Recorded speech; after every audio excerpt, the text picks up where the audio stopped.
అదేంటి అమెరికాకు కాబోయే అధ్యక్షుడు ట్రంపే అని టాక్ నడుస్తుంటే ఆయన కథ ఎలా అడ్డం తిరుగుతుంది అనే సందేహం రావచ్చు. ఇక్కడే ట్రంప్కు పెద్ద ట్విస్ట్ వచ్చింది. కమలా హ్యారిస్ తన ఆటోబయోగ్రఫీలో తాను ఏ జాతికి చెందిన వ్యక్తో స్పష్టంగా పేర్కొన్నారు. ఇప్పుడు దానికి విరుద్ధంగా ట్రంప్ వ్యాఖ్యానాలు ఉన్నాయి. అందులోనూ అమెరికా స్థాపనలోనే పలు జాతుల మిశ్రమం ఉంది. అలాంటి చోట ట్రంప్ జాత్యహంకార వ్యాఖ్యలు అసలుకే మోసం తెచ్చేలా ఉన్నాయి.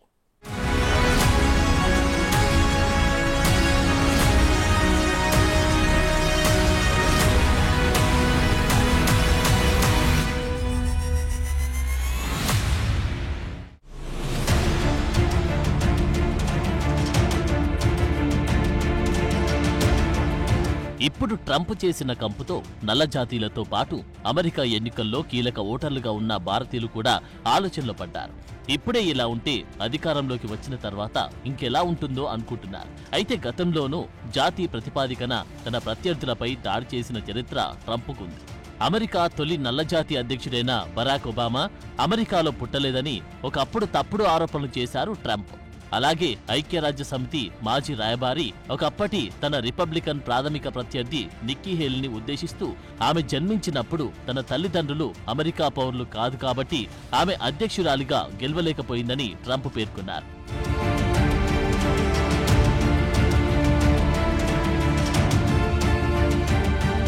ఈ క్రమంలోనే కమలా హ్యారిస్ డెమోక్రటిక్ అభ్యర్థిగా మారినప్పటి నుండి వరుస దాడులు చేస్తున్నారు డొనాల్డ్ ట్రంప్. కమలా హ్యారిస్ విద్యార్హతలపై కూడా ట్రంప్ దాడి చేశారు. ఆమె తన న్యాయవాద వృత్తిలో బార్ పరీక్షలో ఫెయిల్ అయిందని ఎద్దేవా చేశారు.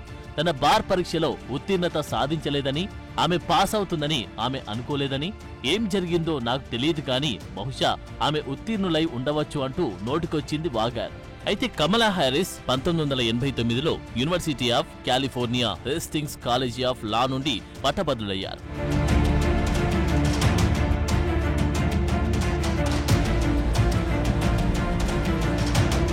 ఇక కమలా హ్యారిస్ కు వస్తున్న మద్దతును తగ్గించడానికి ట్రంప్ ఇలాంటి తీవ్రమైన వ్యాఖ్యలు చేస్తున్నారని విశ్లేషకులు కూడా ఒప్పుకుంటున్నారు. ఇటీవల ఫ్లోరిడాలోని వెస్ట్ పామ్ బీచ్ లోని బిలీవర్స్ సమ్మిట్ లో ప్రసంగిస్తూ కమలా హ్యారిస్ ను ఉద్దేశించి ఆమె ఒక బమ్ అని ట్రంప్ వ్యాఖ్యానించినప్పుడు కూడా ఇదే రచ్చ జరిగింది. ఈ అభ్యర్థిత్వాన్ని ఆమె అడుక్కొని తెచ్చుకున్నారని, ఆమె ఒక లూజర్ అని వ్యాఖ్యానించారు ట్రంప్. మరో సందర్భంలో కమలా హ్యారిస్ పేరును ప్రస్తావిస్తూ ట్రంప్ రేసిజాన్ని రెచ్చగొట్టారు. ఆమె పేరును ప్రస్తావించినప్పుడు ఉద్దేశపూర్వకంగా తడబడినట్లు నటించాడని విమర్శలు ఎదుర్కొన్నారు. ఆమె పేరు చెప్పడానికి అనేక మార్గాలున్నాయి. ఆమె పేరు ఎలా పలకాలో తన సిబ్బంది తనకు వివరిస్తూ కామాలా, కహమాలా అని ఎలాగైనా చెప్పవచ్చు అని అన్నట్లు ట్రంప్ పేర్కొన్నారు. ఆమె పేరును 7 రకాలుగా పలకొచ్చని, కావాలంటే చాలా రకాలుగా పిలవచ్చని ఏళ్లగా మాట్లాడారు. But if radical, liberal Kamala Harris gets in, and by the way, there are numerous ways of saying her name. They were explaining to me, you can say Kamala, you can say Kamala. I said, don't worry about it. It doesn't matter what I say. I couldn't care less. If I mispronounce it or not, I couldn't care less. Some people think I mispronounce it on purpose, but actually I've heard it said about 7 different ways. There are a lot of ways. There are a lot of ways.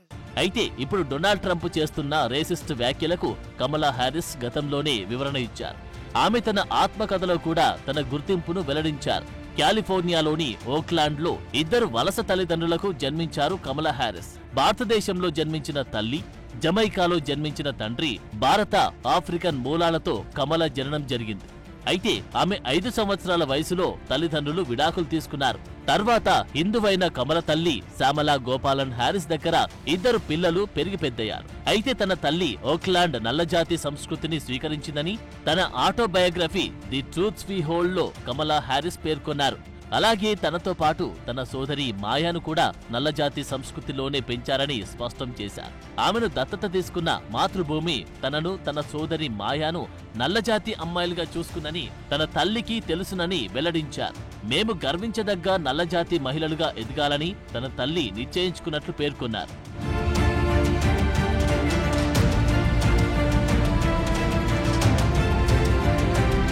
నిజానికి కమలా Harris కు ఉన్న ద్విజాతి మూలాలు, పెంపకం చాలా మంది అమెరికన్లతో వారు కలిసిపోవడాన్ని ధృవీకరిస్తోంది. ఇది అమెరికాలో తనకు మద్దతును ఆకర్షించడానికి భారీగా పనిచేసింది. గత ఎన్నికల్లోనూ ఇది నిరూపితమైంది. అమెరికా వ్యాప్తంగా వేగంగా మారుతున్న జనాభాలోని తేడా ఆ ప్రాంత రాజకీయాలను మార్చడానికి తగినంత సానుకూలంగా ఉన్నాయనడంలో సందేహం లేదు. ఈ క్రమంలోనే కమలా హ్యారిస్ ను అమెరికాలో మార్పునకు చిహ్నంగా చూస్తున్నారు. అందుకే కమలా హ్యారిస్ వైట్ హౌస్ రేస్ ప్రారంభించిన తర్వాత నల్లజాతి ఓటర్లు, అమెరికా వాసులుగా ఉన్న ఇతర రంగుల వారు కొత్త ఉత్సాహాన్ని ప్రదర్శించారు. జూలై 30న విడుదల చేసిన రాయిటర్స్ ఇప్సోస్ పోల్ ప్రకారం పోల్ మార్జిన్ ఆఫ్ ఎర్రర్లో హారిస్ ట్రంప్పై 43-42% ఆధిక్యంలో ఉన్నారు.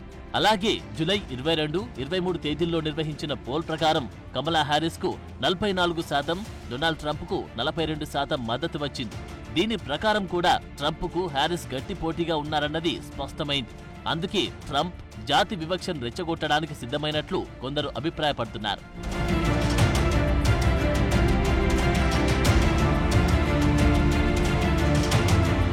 నిజానికి యునైటెడ్ స్టేట్స్ జాతిపరంగా, కమ్యూనిటీల పరంగా భిన్నమైన జనాభాను కలిగి ఉన్న దేశం. ఇక ఫెడరల్ స్థాయిలో జాతి కమ్యూనిటీలను వేరుగా వర్గీకరించారు.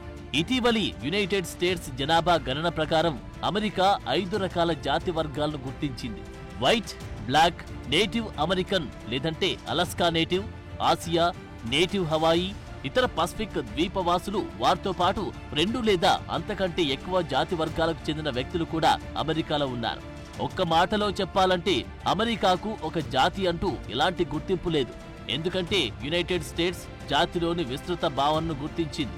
2000 సెన్సెస్, 2010 అమెరికన్ కమ్యూనిటీ సర్వేలో నేటివ్ అమెరికన్ల పూర్వీకుల గురించి లెక్కలేశారు. 2020 జనాభా లెక్కలు నేటివ్ అమెరికా జాతి మూలాలను లోతుగా ఆరా తీసింది. ఈ ఫలితాలను బట్టి సెన్సస్ బ్యూరో నేటివ్ అమెరికన్లను హిస్పానిక్ లేదా లాటినోగా వర్గీకరించింది. ఈ జాతి దేశంలోని మైనార్టీ సమూహాన్ని కలిగి ఉన్న జాతిగా గుర్తించింది. ఇక ఇలాంటి ఎన్ని లెక్కలు గట్టినా అమెరికా ఏ జాతి వారసత్వము అన్నది కాదని, అది జాతుల సమూహంతో స్థాపించిన దేశమని అర్థమవుతుంది.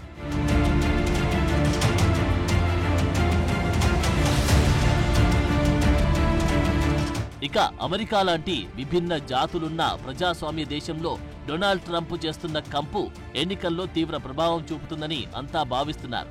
అయితే ట్రంప్ వ్యవహార శైలి ఇలాగే కొనసాగితే అది ఆయనకే సమస్యగా మారుతుందనే అభిప్రాయం కూడా ఉంది. ఇక డెమోక్రాటిక్ పార్టీ ఎన్నికల వ్యూహంలో భాగంగానే కమలా హ్యారిస్ అభ్యర్థిత్వాన్ని ఖరారు చేసింది కాబట్టి ఆమె నల్ల జాతీయుల నుండి భారీ మద్దతును ఆశిస్తోంది.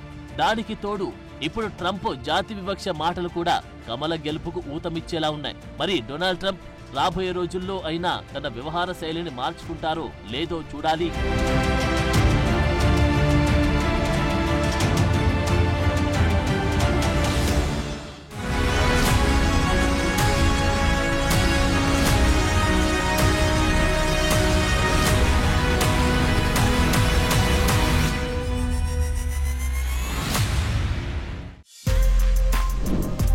For more videos like this, subscribe Big TV channel.